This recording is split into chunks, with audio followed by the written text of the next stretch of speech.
want to take this opportunity to welcome all of you to the weekly virtual Drasha. And I want to begin by thanking the sponsors of this Drasha, to thank our Talmud Torah sponsors for the month of Av, Avram and Shane Kelman, sponsoring all and dedicating all the Shiurim and Drashos this month with the hope and prayer that this Tisha B'Av will be a Yom Tiv filled with joy in the eternal Beis HaMikdash. We thank our weekly sponsors, Ira and Miriam Grossman, for dedicating all the Shiurim and Drashos this month in commemoration of the yahrzeit of Ira's mother, Freda Bas Shmuel, Avron and Gali Elbaum, for dedicating the Shiurim and Drashos this week in honor of the 37th yahrzeit of Avron's grandmother, Rose Lerner Rezel Bas Chanoch, and in the merit of a refuah shlema for Sarah Bas Rezel and Shraga Moshe Ben Fego. We also thank our Day of Learning sponsors, Sandy Hoffman, in memory of all the holy souls who perished during the Holocaust. We thank all of our sponsors for their generosity, for their dedication. We hope that in the merit of our Torah, the Neshamos will have an Aliyah, the families in the Chama, and all those who require a refuah will have one together with Kol Cholei Yisrael. This week we have the incredible privilege to begin Chumash Devorim. And on one hand, the beginning of any new sefer is always exciting and always incredible, always beautiful and always meaningful. On the flip side, there's a sadness that comes along with it. So I think part of the sadness is the fact that Parshas Devarim is always Shabbos Chazon, always the Shabbos before Tisha B'Av. So we come to the Shabbos, and Shabbos which is uplifting and beautiful and joyful, yet this Shabbos is tinged with a certain element of sadness, knowing that the impending day, the Avelos of Tisha B'Av, is already beginning to be felt. Now there's time, Mashiach could come, anything could change. But as we stand right now, the Shabbos comes with a certain level of heaviness. But there's another level of heaviness, because with Chumash Devarim we know begins the end of Moshe Rabbeinu's life. Chumash Devarim is that last drasha. It's the last sermon. It's the last time that Moshe Rabbeinu connects with Klal Yisrael, and you feel the urgency. Moshe Rabbeinu knows that his days are numbered, and he yearns and he pines to get in as much as he can to his beloved people, to his beloved flock, before he must take leave of them. And it's amazing to see how the parsha begins. And already in the beginning of Parshas Devarim, Moshe Rabbeinu was speaking about the fact that he had to bring in other judges and other leaders to help him shoulder the burdens of the nation. But the way he says it is quite dramatic. This is in Parak Aleph Pasuk Yud Beis. Moshe Rabbeinu says, "Eicha esalavadi tarchachem umasachem v'rivchem."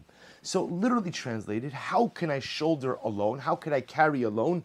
Tarchachem, your difficulties. Masachem, your burdens. Rivchem, your fights or your disputes. So on a most basic level, so Moshe Rabbeinu was telling Klal Yisrael, Baruch Hashem, you've increased in number. You are an incredible nation. Remember, there are more than 600,000 men between the ages of 20 and 60, which means, according to many of the commentaries, there are about 3.5 million people. So Moshe Rabbeinu says, I tried to do it on my own. I tried to handle it on my own, but alas, it is not to be. The burden, the responsibility is too great. But Chazal understood in this pasuk was something much more profound and sad and disappointing. In fact, again, the Minhag Yisrael is that we recite this pasuk with the tune of Eicha Eicha Esa Levadi Tarchachem Umasachem V'rivchem, because it's not just Moshe Rabbeinu saying that the number of the people has become too great for one person to handle, but Moshe Rabbeinu was saying, you're a difficult people. You're difficult people. And the truth is, there's a lot of tircha, there's a lot of difficulties, there's a lot of burdens, there's a lot of fighting.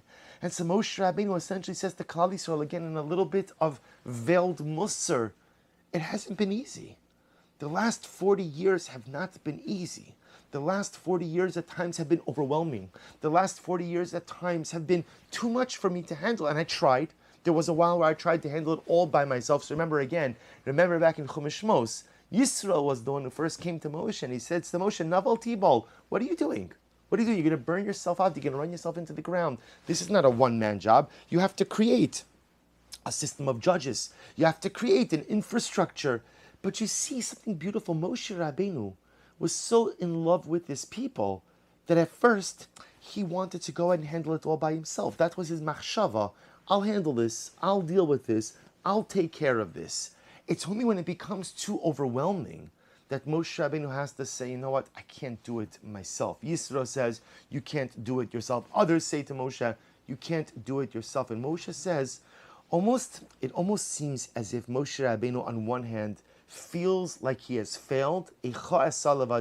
How could I do this on my own? I wanted to do it on my own, but I can't do it on my own. But it's also a little bit of an indictment of Klal Yisrael. Why can't I do it on my own? Tarchachem umasochem v'rivchem. Because you guys fight a lot, and you complain a lot. And there are so many difficulties, and you take perfectly normal situations and turn them abnormal. And when things don't go right just for a few moments, already you're all over the place, losing it. Nitna rosh v'nashuva mitzrayim. How many times did Klal Yisrael say those words? Let's just go back. Let's go back to Egypt. Go back to Egypt. You want to tell me let's go to Florida instead of Eretz Yisrael. You want to tell me let's go to the Bahamas instead of... Okay, go back to Mitzrayim. What's waiting for you in Egypt? Slavery? Servitude, certain death, wrath from the Egyptians. What are you going back? Moshe Rabbeinu says, you're just difficult. You're difficult people. And as a result, I just could not handle you on my own. And the Imrei Noam says something so beautiful. He splits up the pasuk a little bit differently.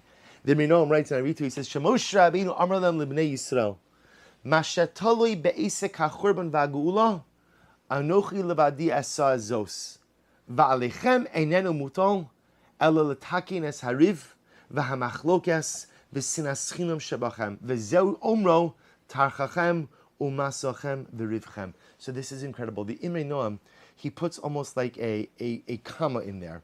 He reads the pasuk like this. Eicha esa levadi. You see, he says it's not a question. It's not a question. Eicha. Eicha, represents to us. When we think of Eicha, the truth is we don't think about this pasuk in Chumash. When we think about Eicha, we think about the book of Eicha, right? The book written by Yirmiyahu, with Jeremiah the prophet, which captures the entire essence of the mourning, the destruction, the loss of Klal Yisrael. So Moshe Rabbeinu says to Klal Yisrael something amazing. Eicha, when it comes to matters of God, when it comes to dealing with HaKadosh Baruch Hu, why sometimes Hashem punishes seemingly the innocent? Why do bad things happen to good people? Destruction and death and tragedy.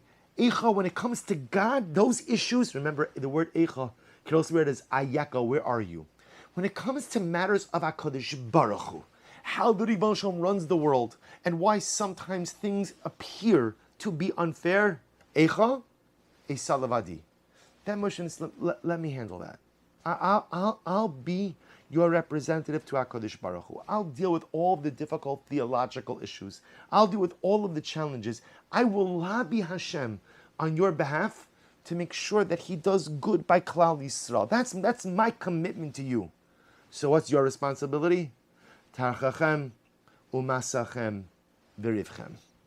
Your responsibility, Moshe Rabbeinu says to Klal Yisrael, stop fighting. Stop fighting.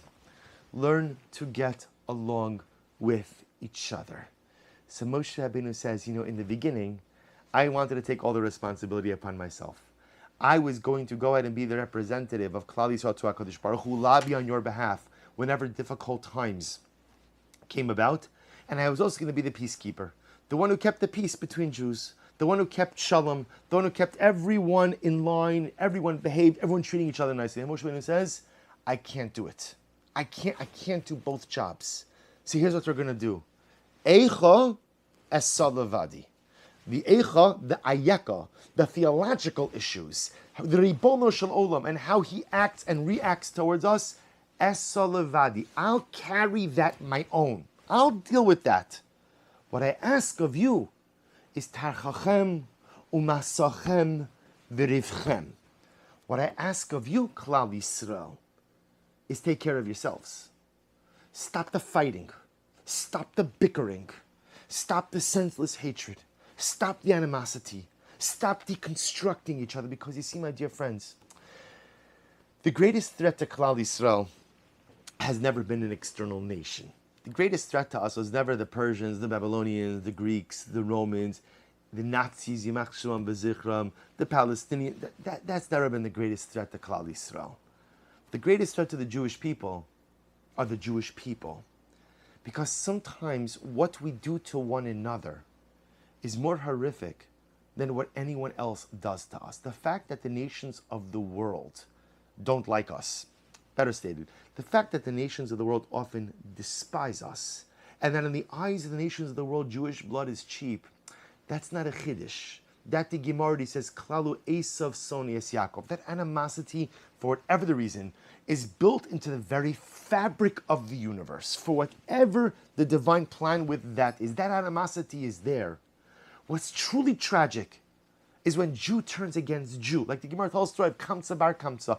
We know that story. That's how this all started. One Jew turning against another Jew because, again, of a very unfortunate episode, a terrible episode.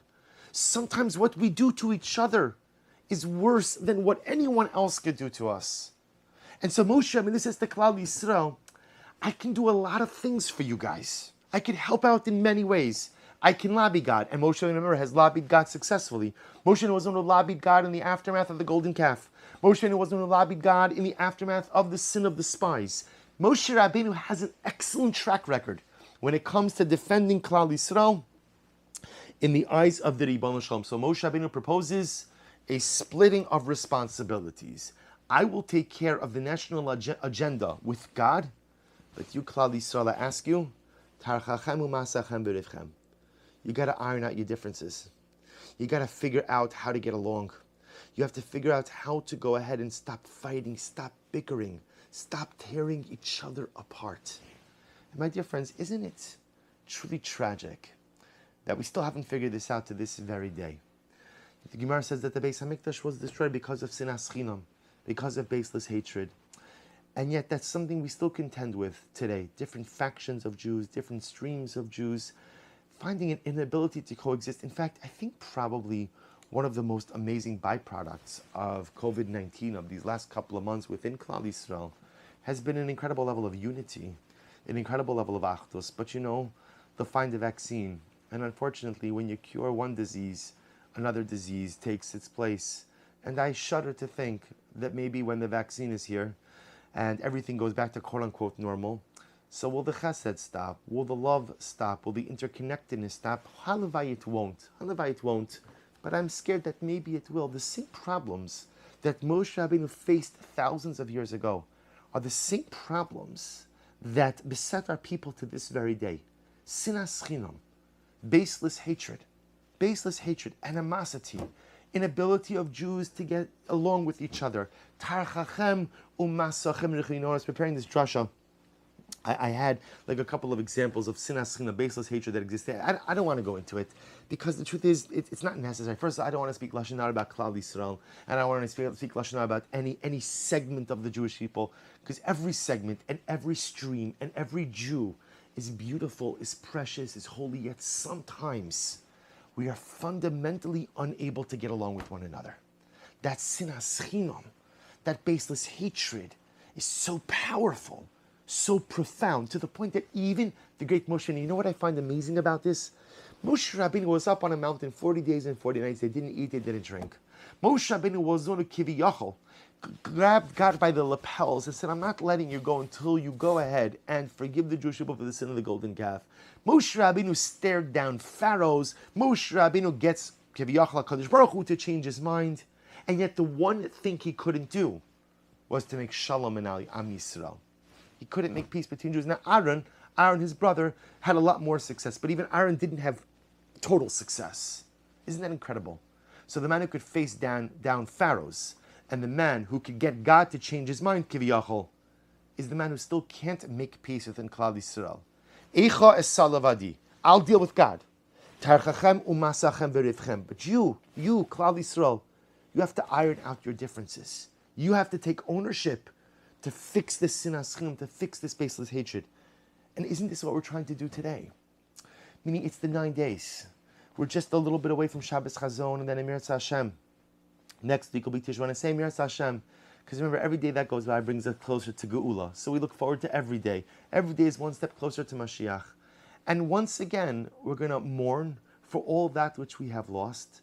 And we attribute that loss in large measure to sinas chinam, to baseless hatred. So we know what the cause of our loss, of our destruction was. And yet we still have difficulty remedying and rectifying that situation to this very day. So how do we fix sinas chinam? So Moshe Rabbeinu, interestingly enough, I don't want to say he throws in the towel, but what he does is he kind of steps out of that role. Echa esalavadi, I'll handle God. Tarchachem masachem urivchem. But you Klal Yisrael, you guys will go ahead and handle your own animosity, your own disputes. So how do we go ahead and somehow try to fix the dynamic of sinas chinam? So there's an incredible Alshich. The Alshich says as follows. The Alshich quotes another pasuk just a few verses earlier. Va'omar alechem ba'isa hilemor. Moshe Rabbeinu said to Klal Yisrael at this time, saying, Lo uchal levadi se'is eschem. I cannot carry you, right? I cannot carry you by myself anymore. So the commentaries are intrigued by the following idea. Va'omar alechem ba'isahi. I said to you at that time. I cannot carry you alone anymore. What time? What happened? It's almost as if Moshe Rabbeinu was describing over here that there was a straw that broke the camel's back. There was something that happened, that should not have happened. And when that event happened, I said, you know what? I can't do this anymore. So what changed? So the Kli Yakar says something amazing. The Kli Yakar says, what was the moment? Ba'isahi mora be'etzba alazman sha'amar lahem bo urishu es haaretz. Moshe says, you know what the straw that broke the camel's back was? The straw that broke the camel's back was when I told you that we were going to Eretz Yisrael, and I gave you the mandate, bo urishu es haaretz, go and inherit the land. And Moshe says that moment was the straw that broke the camel's back. It was in that moment that I said to myself, you know what? I can't do this alone. And the Alshich explains this so profoundly. The Alshich says that Moshe Rabbeinu says to Klal Yisrael, you know, when we were at Har Sinai, and it was time to leave Har Sinai, so remember again, the goal, this is before the sin of the spies. Even though there was a sin of the golden calf, the goal was still to go from Har Sinai, Mount Sinai, and to go into Eretz Yisrael on a fairly fast pace. That was the goal. So fine, we finished with sin of the golden calf, we did Shuvah, we're ready to move forward.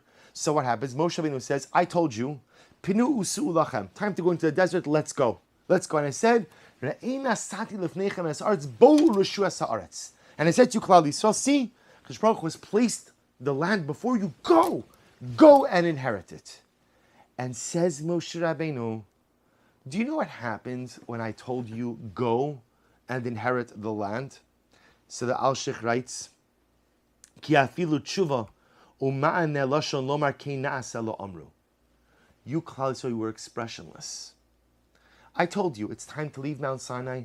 Let's go into the desert. The desert is going to lead us to the promised land. See, I've placed the promised land before you. Bo urishu es haaretz. Go and inherit the land. Go and take the land. Go, conquer the land. And your response? Klal Yisrael? Crickets. Nothing. Not a let's go. Not all right. Not even like a shkoyach. Like a little feeble shkoyach. Not even like that post aliyah feeble shkoyach. Not even that. Not even that. Blank. And Moshe Rabbeinu says, in that moment, I had my greatest life epiphany. Do you know why you're expressionless? Because you're expecting me, Moshe, to go and conquer the land for you. You see, you thought that the future was going to be just like the past. So God did the makkos, you did nothing. God took you out of Egypt, you did nothing. God split the sea, you did nothing. God brought the man, you did nothing. I brought down the Torah, you did nothing. Well, you didn't do nothing, you built a golden calf. I faced down the kings. So Moshe, I lobbied God for forgiveness after the golden calf. I lobbied God, again, this is later on, for the sin of the spies. So the Alshich says something absolutely amazing. Moshe Rabbeinu realizes in that very moment their expectation of him. That Klal Yisrael's expectation of Moshe Rabbeinu was, you will do it for us. Moshe, you are exceptionally capable. Just get the job done. Moshe, you always get the job done. So just get this job done as well. Just get it done. And Moshe Rabbeinu says, Va'omar alechem ba'isei limor. In that moment, when I realized that your expectation of me is totally unrealistic, and there is no way I could meet that expectation, ba'isei, when that happened, lo uchal libadi se'es eschem. I realize that I cannot carry the yoke or the responsibility of this nation all by myself anymore. Moshe Rabbeinu says to Klal Yisrael, Va'omar alechem ba'isi. I said to you in that moment when I realized that you have unrealistic expectations of me. You think I'm an army of one. I'm going to go and conquer the land for you. What are you going to do? You're going to be snacking on mun, cheering on, good job, Moshe, shkayach, good, you could do it. Is that what you think is going to happen? When I tell you, go and inherit the land. When I tell you, go and conquer. When I tell you, go and seize your destiny. Blank expression, no response, no real movement. And I realize, they think I'm going to do it. In that moment, when I realized that you had inappropriate and unreachable expectations of me, I said, I can't do this anymore.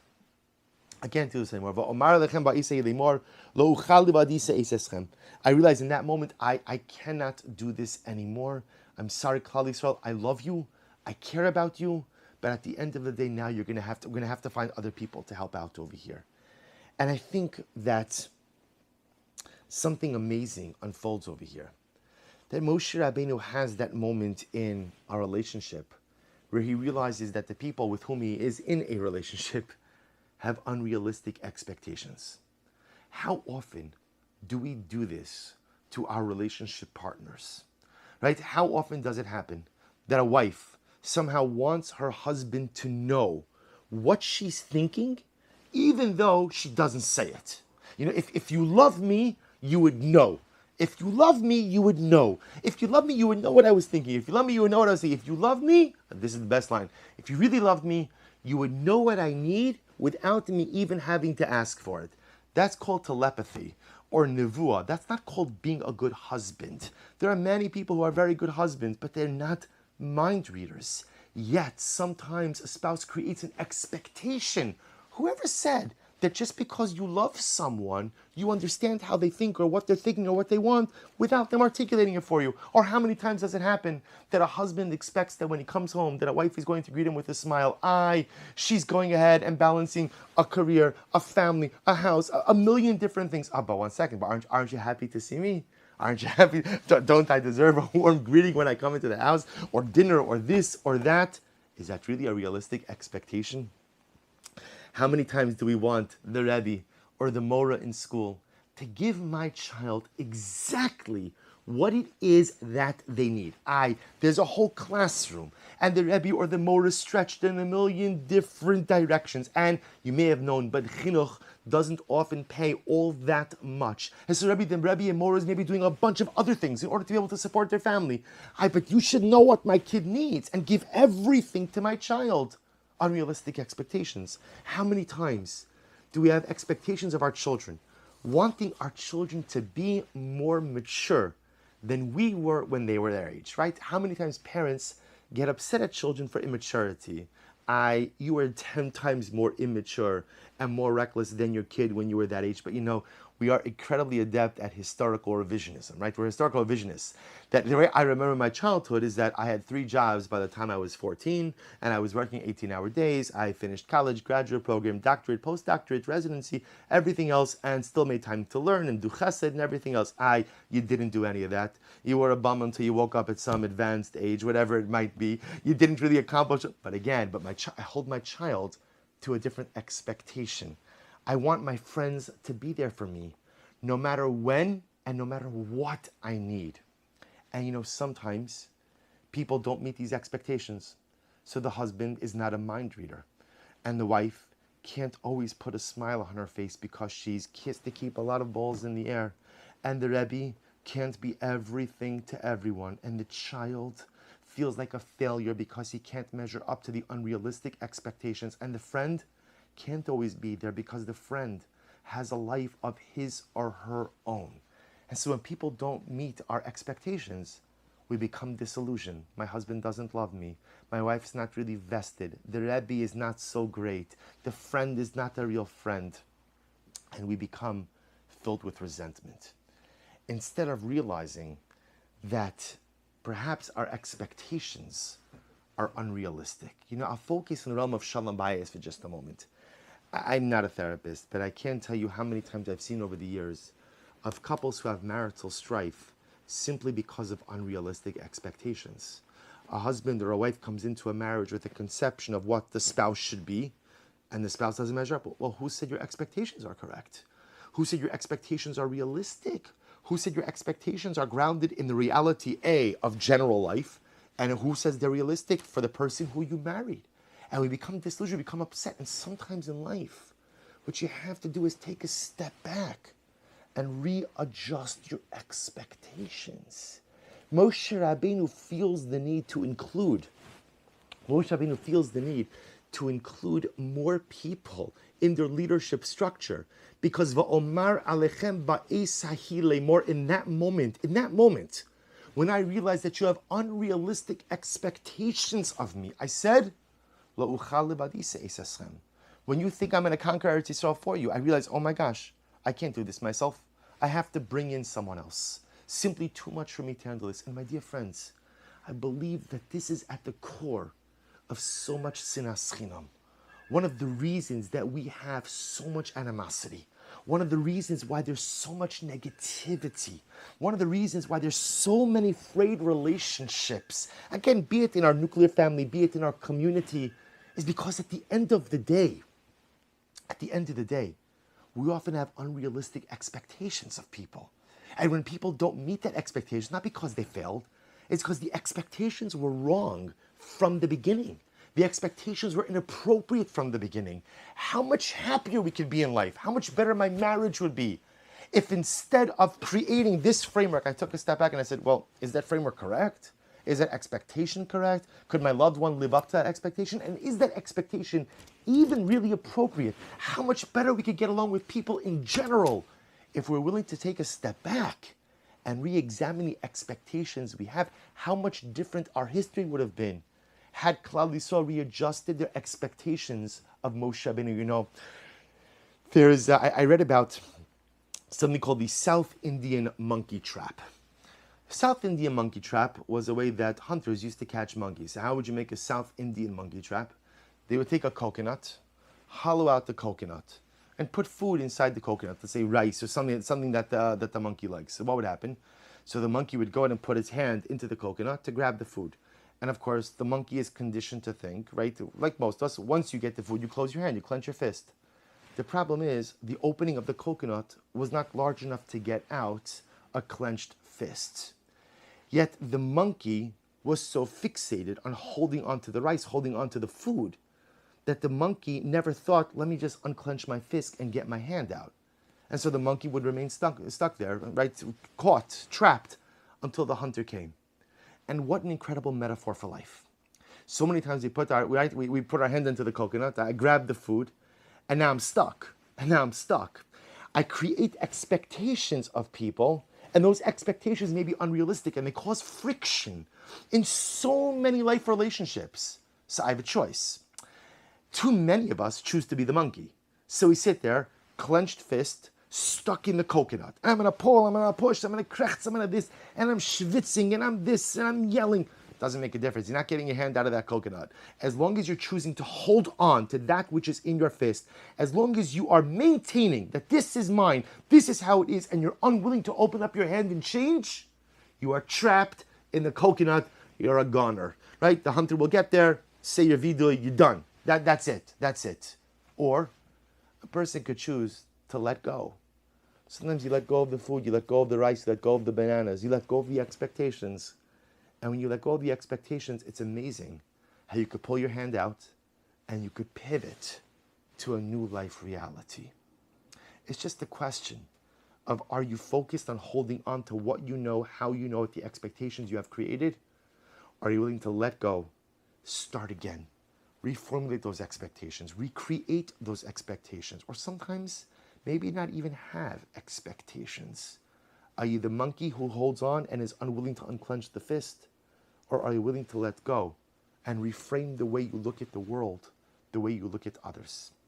The tragic part of these psukim is that Moshe Rabbeinu left this world knowing that his beloved people had unrealistic expectations. That probably caused a lot of animosity, because there are probably many Jews who felt that Moshe Rabbeinu did not do all that he promised, that Moshe Rabbeinu did not live up to all of the expectations they had of him, but that's because their expectations are unrealistic. and the man who so selflessly gave himself over to the people. There has never been a leader in our history who has given themselves over to the klal like Moshe Rabbeinu. And yet in that moment, in that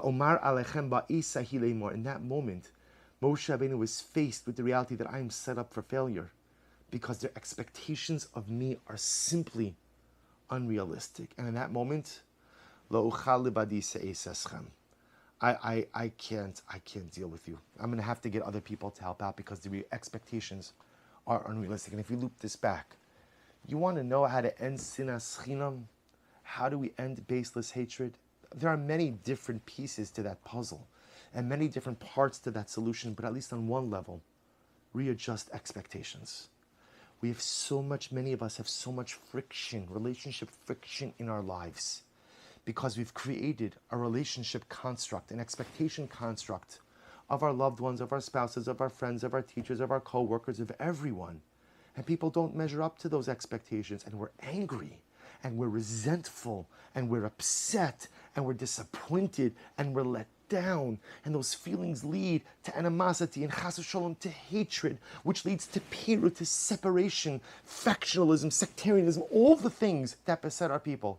So imagine for a moment if during these days of the 90s we said to ourselves, you know what? Reset. I'm going to reboot. I'm going to stop with the expectations I've had with my loved ones. I'm going to take a step back. I'm going to ask myself a simple question. Are the expectations I have of the people in my life, are they realistic or not? If they're realistic, fantastic. If they're not, then you have a choice. You're going to keep the clenched fist. You're going to get stuck in the old South Indian monkey trap. You're spending your life in that. You're willing to let go, pull your hand out, and start again. That is the fundamental question that each of us has to answer, and the fundamental challenge that we must grapple with during these days. Mirz Hashem, we show up to the HaKadosh Baruch Hu gives us the koach to unclench the fist, to let go of that which we have known, to find the courage to challenge our expectations of others, to ask ourselves if they're truly realistic, to stop measuring people by what we want them or expect them to be, and instead judge them based on who they are and what they can be. May HaKadosh Baruch Hu give us the courage to reforge, to reformulate, to recreate our most precious life relationships, and in that schos, may we be zoche, each of us in our own way, to intensify the avas chinam, the unwarranted love within Klal Yisrael, feelings of friendship, feelings of achdus, feelings of unity. You know, it all starts at home. If you make your marriage better, then you are combating sinas chinam. If you make your relationship with your children or your parents better, you're combating sinas chinam. You better your relationship with your friends, you're combating sinas chinam. Everything we do to create more love and more friendship, more achdus in Klal Yisrael, combat sinas chinam and halavai. If we are each zocha to do our small part, maybe our small pieces will combine to form something big.